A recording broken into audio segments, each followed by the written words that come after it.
सतीश धवन को बताया।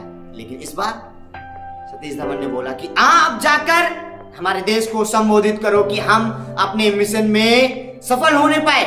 मेरे प्रियो, हमारे जीवन में जब हम किसी मिशन पर जाते हैं तो एक समूह के साथ जाते हैं। जब फेल हो जाए तो किसी एक को ब्लेम ना करें, किसी एक को ना दोषी ठहराएं।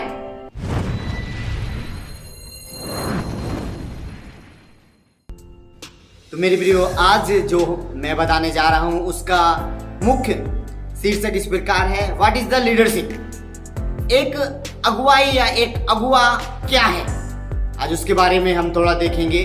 तो हम लोग खोलेंगे अपनी बाइबलों को और निकालेंगे पढ़ने के लिए भजन संहिता की किताब 32 और 8 आयत। मैं तुझको बुद्धि दूंगा और जिस मार्ग पर तुझे चलना होगा उसमें मैं तेरी अगुवाई करूंगा। मैं तुझ पर कृपा दृष्टि रखूंगा और तुझको सम्मति दूंगा। मेरे प्रियो, हमारे जीवन में कौन कृपा दृष्टि रख सकता है? हमारे जीवन में हमको बुद्धि कौन दे सकता है? हमारे जीवन में हमको सम्मति कौन दे सकता है? जिसके पास जो चीजें होंगी वही हमारे जीवन में उनको हमारे लिए दे सकता है।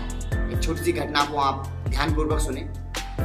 1979 में हमारे देश के एक महान वैज्ञानिक डॉक्टर एपीजे अब्दुल कलाम ने इसरो कंपनी के द्वारा कुछ सैटेलाइट लॉन्च करने का निर्णय लिया और उन्होंने उन सैटेलाइट पर कई सालों से दिन रात काम किया और उनको लॉन्च करने का जैसे ही प्रयास किया तो 1, 2 ऐसे नंबर आ रहे थे, 3।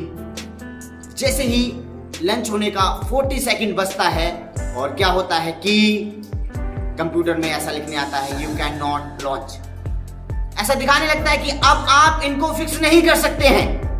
लेकिन एपीजे अब्दुल कलाम एक निर्णय को लेते हैं और क्या करते हैं कि उसको फिक्स करने के लिए प्रयास करते हैं और वो लॉन्च हो जाता है। लेकिन जिस जगह पर उसको लॉन्च करना था वो उस जगह पर नहीं लगता है, किसी दूसरी विपरीत दिशा में जाकर वो फिक्स हो जाता है और इस समय वो फेल हो जाते हैं। ये एक समय था उनके जीवन में कि वो अपने फेलियर को कैसे, जो उन्होंने सीखा है उसमें वो फेल हो गए, कैसे हैंडल करें।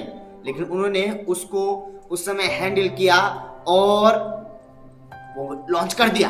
लॉन्च करने के बाद में उस समय एक इसरो कंपनी के महान व्यक्ति जिनका नाम सतीश धवन ने एक कॉन्फ्रेंस को बुलाया और बोला आओ हम इस पर निर्णय करते हैं। उन्होंने ऐसा बोला आगे आकर कॉन्फ्रेंस में, क्योंकि एपीजे अब्दुल कलाम को यह मिशन दिया गया था उसको लॉन्च करना। लेकिन सतीश धवन उस समय सामने आकर इस बात को बोलते हैं, टुडे वी फेल। लीडरशिप का मतलब है कि कोई व्यक्ति अकेले लीडर नहीं है, एक समूह को लीडर बोला जाता है। जैसे ही उन्होंने इस बात को बोला कि आज हम फेल हो गए, अब्दुल कलाम को एक साहस मिला और उन्होंने फिर दोबारा उस प्रोजेक्ट पर काम किया। 18 जुलाई 1980 में ये सही जगह पर फिक्स होने पाया। दोबारा डॉक्टर एपीजे अब्दुल कलाम ने सतीश धवन को बताया। लेकिन इस बार सतीश धवन ने बोला कि आप जाकर हमारे देश को संबोधित करो कि हम अपने मिशन में सफल होने पाए। मेरे प्रियो, हमारे जीवन में जब हम किसी मिशन पर जाते हैं तो एक समूह के साथ जाते हैं। जब फेल हो जाए तो किसी एक को ब्लेम ना करें, किसी एक को ना दोषी ठहराएं। उसको सब हमको लेकर अपने जीवन में इस्तेमाल करें। सफल हो तो क्रेडिट जरूर दें। तो परमेश्वर का वचन कहता है कि मैं तुमको उस मार्ग पर लेकर चलूंगा। अच्छा अगुवा वो है कि मार्ग दिखाए। अगर मार्ग में समस्या आ जाए तो भी साथ को लेकर चले।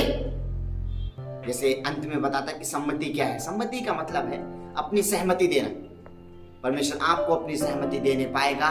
आप अपने जीवन में फेलियर को भी एक्सेप्ट करना सीखें और अपनी सफलता को भी एक्सेप्ट करना सीखें। सही अगुवा वो है जो हमको दोनों परिस्थितियों में हमारे साथ रहता है। परमेश्वर आपका अगुवा है, वो आपकी अगुवाई करेगा। इस वचन के द्वारा परमेश्वर आपको आशीष